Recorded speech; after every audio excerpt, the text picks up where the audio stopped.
Okay जी, तो welcome back to the channel. तो आज हम डिस्कस करेंगे फेडरल बोर्ड 9th क्लास के एग्जाम क्योंकि चल रहे हैं, तो उन बच्चों के लिए लेटर का फॉर्मेट और एप्लीकेशन का फॉर्मेट। अगर आपका सबसे पहले थोड़ा सा इसको समझ लेते हैं, आपके लेटर राइटिंग कैसे आएगी और एप्लीकेशन कैसे आएगी, इसको समझ लें तो ये आपको काफ़ी हेल्प आउट करेगा। देखिए, आपको यहाँ पर दोनों के दोनों ही उन्होंने लेटर दिए हुए। उन्होंने कहा write a letter to the principal of your school requesting him her to organise a career counselling workshop for student class 9 and 10। दूसरे number write a letter to editor to highlight the drawbacks of excessive use of social media by the youth. अब अगर आप गौर से देखें कि यहां पे youth वाला भी लेटर है और करियर काउंसलिंग वाला भी आपके पास लेटर ही है, यानी कि इसके अंदर भी आपने लेटर ही करना है। अब यहाँ पे लफ्ज चूंकि प्रिंसिपल यूज हुआ है तो बहुत से बच्चे यहाँ पे एप्लीकेशन लिखाएंगे। नहीं बेटा, जब उसने लेटर बोला है तो इसका मतलब है कि लेटर है, और दोनों के दोनों ये बात भी आपने याद रखनी है कि दोनों के दोनों आपके यहाँ पर फॉर्मल लेटर्स हैं।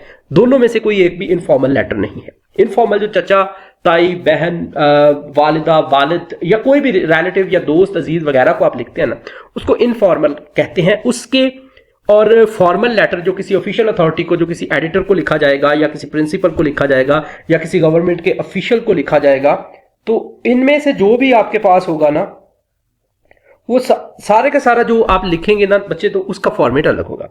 अब मैं आपको दिखाता हूं कि इन दोनों लेटर्स में फर्क क्या होता है। ये जो पहला मैं डिस्कस कर रहा हूं ये इनफॉर्मल है, जो कि मैं 100% श्योर हूं कि ये आपके पेपर में इनफॉर्मल लेटर नहीं आएगा, आपके पेपर में फॉर्मल लेटर आएगा। लेकिन फिर भी पैटर्न करना आपकी जरूरत है। पैटर्न एक दफा इसका हम देख लेते हैं। एग्जामिनेशन हॉल से आपने इसको स्टार्ट करना है, उसके बाद कॉमा डालना है, सिटी ABC होगा, डेट 11 अप्रैल 2026, जो भी डेट आप लिख रहे हैं यहां पर आपने एक लाइन छोड़नी है। ठीक है, ये जिस जगह मैंने रेड लाइन लगाई है ना, यहां पे आपने एक लाइन छोड़नी है। डियर अंकल, ये सैंपल के तौर पे मैंने एक लेटर लिख दिया। I hope this letter finds you in good health and spirits. How is aunt and the rest of the family doing here? The weather is pleasant with spring slowly setting in. How is the weather in your city? Are you enjoying the change of season? अब ये पहले वाला जो paragraph है, कोई भी formal letter अगर अल्लाह करे ये आ जाए, क्योंकि ये आसान है आपके लिए लिखना, ये आ जाए तो पहला पैराग्राफ हर लेटर का आप यही लिख सकते हैं। ठीक है, आप दोस्त को लिखें तो आंटी की हालत पूछ सकते हैं, फैमिली की हालत पूछ सकते हैं। आप सिर्फ वालदा और वालिद को जब लिखते हैं तो तब यहाँ पे आंटी की जगह आप मदर यूज कर लें बस, अगर वालिद को लिख रहे हैं। और अगर आप वालदा को लिख रहे हैं तो यहाँ पर फादर यूज कर लें। How is father and the rest of the family doing? ठीक है, तो बाकी सारे का सारा ये सेम स्लाइड रहेगा।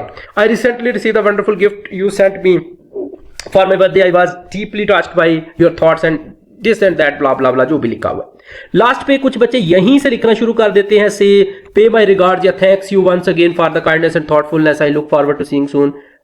ये यहाँ पर कोई मिस्टेक हुई है, ये एप्लीकेशन वाला जो है ना यहाँ पर पुट हो गया। आपने यहाँ पे एक ही लाइन लिखनी होती है और वो लाइन होती है पे माई रिकॉर्ड्स अस्सलाम, पे माई सलाम ऑल एट होम।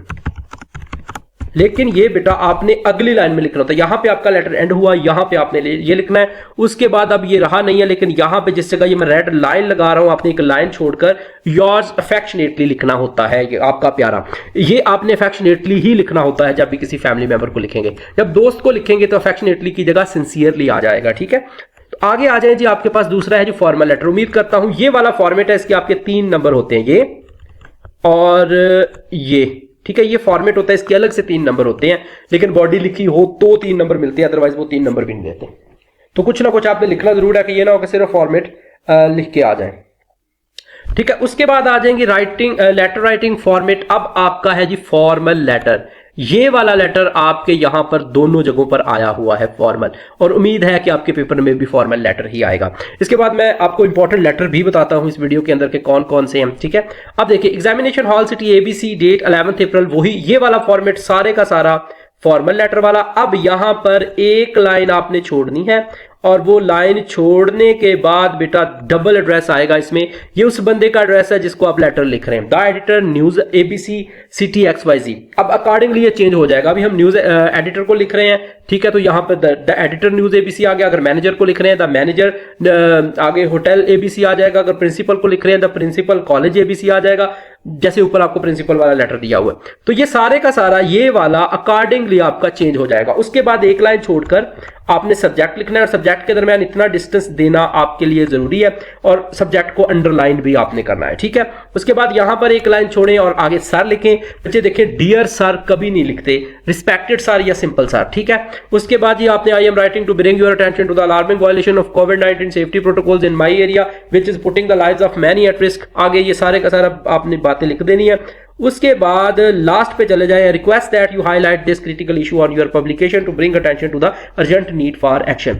यहां तक आपका ये लेटर एंड हुआ। ये वाली लाइन आपने यहां से दोबारा से स्टार्ट करनी होती है। I will be very thankful to you if you will consider my request as early as possible, ये लिख सकते हैं। I shall be very thankful to you, इतना भी आप लिखेंगे तो इस नई लाइन पे लिखेंगे। उसके बाद एक लाइन यहां पे छोड़ देंगे, योर्स ट्रूली लिखना है। जब भी किसी ऑफिशियल अथॉरिटी को लिखते हैं तो योर्स ट्रूली लिखते हैं। प्रिंसिपल का ऊपर दिया हुआ तो प्रिंसिपल देखें आप उसके सर्कमस्टेंस में आते हैं तो आप उसको योर्स ओबीडियंटली लिख सकते हैं, लेकिन ऐसे किसी भी बंदे को लिखेंगे तो आप योर्स ट्रूली ही लिखेंगे। XYZ के साथ ये लेटर आपका ऐड हो जाएगा। प्रिंसिपल को लेटर लिखना आए तो ये वाला फॉर्मेट आपने फॉलो करना है। मैं अगेन रिपीट कर रहा हूं। लास्ट पे चलते हैं उस एप्लीकेशन की तरफ जो आप रोज लिखते हैं। अब ये एप्लीकेशन है, write application to the principal. ये मैं अभी टॉपिक आपको दिखाता हूं थोड़ा आगे जाके, तो उनके अंदर जो है ना ये होगा इंशाल्लाह। रिस्पेक्टेड इसका भी the principal ABC school city XYZ, ठीक है। ये आपका बेसिक हो गया। एक लाइन छोड़ी आपने, सब्जेक्ट लिखा, फॉर सिक लीव, सब्जेक्ट में इतना डिस्टेंस देना जरूरी है। रिस्पेक्टेड सर या मैम, लास्ट पे कॉमा आ गया। उसके बाद ये आपने लिखना शुरू कर दिया, लिखते गए, लेकिन लेंथ कम से कम आपकी एप्लीकेशन की इतनी होनी चाहिए जितनी मैंने लिखी है। और लास्ट पे thank you for your understanding and consideration. आप यहाँ पे I shall be very thankful to you, I shall be grateful to you वाली लाइन भी सिंपल लिख सकते हैं। I would be very grateful if you could grant me leave for the mention dates. तो उसके बाद जी यहाँ पर एक लाइन छोड़ी आपने, योर्स ओबीडियंटली। देखें ये बच्चे जो ये वाला फलसफा जानते हैं, पता नहीं उनको किसने सिखा दी है ये वाली बात कि ये ऐसे लिखना है जी, ऐसे ना चाहते हुए भी जितना मर्जी मिन्नतें कर लो उनकी कि बच्चे ऐसे नहीं लिखना, वो यहां पर अपॉस्ट्रोफी डाल देते हैं। ये बच्चे गलत मेथड है, इसको बिल्कुल फॉलो नहीं करना आपने, ठीक है। ये वाला तरीका ठीक है, योर्स ऐसे ही लिखना है, ठीक है। उसके बाद XYZ और डेट एप्लीकेशन के एंड पे आती होती है। लेटर्स दोनों के स्टार्ट में आएगी, एप्लीकेशन के एंड पे आएगी। तो ये अभी मैं इंशाल्लाह चैनल में, व्हाट्सएप चैनल पे शेयर भी कर दूंगा ये फॉर्मेट आप लोगों के साथ। और इंशाल्लाह फिर नेक्स्ट वीडियो में मिलते हैं। बल्कि नहीं, एक मिनट, थोड़ी सी चीज रह गई है जिसमें मैंने आपको टॉपिक दिखानी है जो इंपॉर्टेंट है। हाँ, ये इंपॉर्टेंट टॉपिक के लिए एक फाइल आपके सामने ओपन की है। ये वैसे मैंने अलग से वीडियो भी बनाई है। एप्लीकेशंस आ सकती है चेंज ऑफ सब्जेक्ट की, स्पोर्ट्स की, एक्टिविटी की, साइंस एक्सहिबिशन की, अरेंज टू ट्रिप की, म्यूजियम की, मेंटेन डिसिप्लिन की, importance of reading by arranging reading circle, condition of canteen और क्लासरूम वगैरह, ठीक है। ये गैस होती है, ठीक है बच्चे, ये 100% नहीं होता, लेकिन उम्मीद है कि इन्हीं के राउंड अबाउट एप्लीकेशन आपको आ जाएगी। फिर लेटर टू द एडिटर्स। अब एडिटर्स के नाम ये वाले जो चीजें हैं ना यही आएंगी, इनके बाहर नहीं आता। Crime in street, snatching, condition of roads, bad environment due to forestation, global warming, cleanliness in surrounding, use of plastic to control smoking, physical education, over use of technology, ठीक है। ये आपके पास आएगा। आगे पैराग्राफ की मैंने गैस दी हुई है, डायलॉग की भी दी हुई है। इस पे मैंने एक बड़ी डिटेल वीडियो बनाई हुई है, कंप्लीट सिलेबस के नाम पर है वो वीडियो, उसको आप देख लें तो इंशाल्लाह आपको ये हेल्पफुल होगी ये चीजें। तो बस ये फॉर्मेट आप प्रिपेयर करें, व्हाट्सएप चैनल को आप ज्वाइन कर लें, वहां पे अभी मैं ये चीजें शेयर कर रहा हूँ। वहां पर बहुत सारी प्रैक्टिस भी मैंने आज शेयर की आप लोगों के लिए, तो उम्मीद है कि वो भी आपको काफी हद तक फैसिलिटेट करेगी। अपने रखिएगा बहुत सा ख्याल। अल्लाह।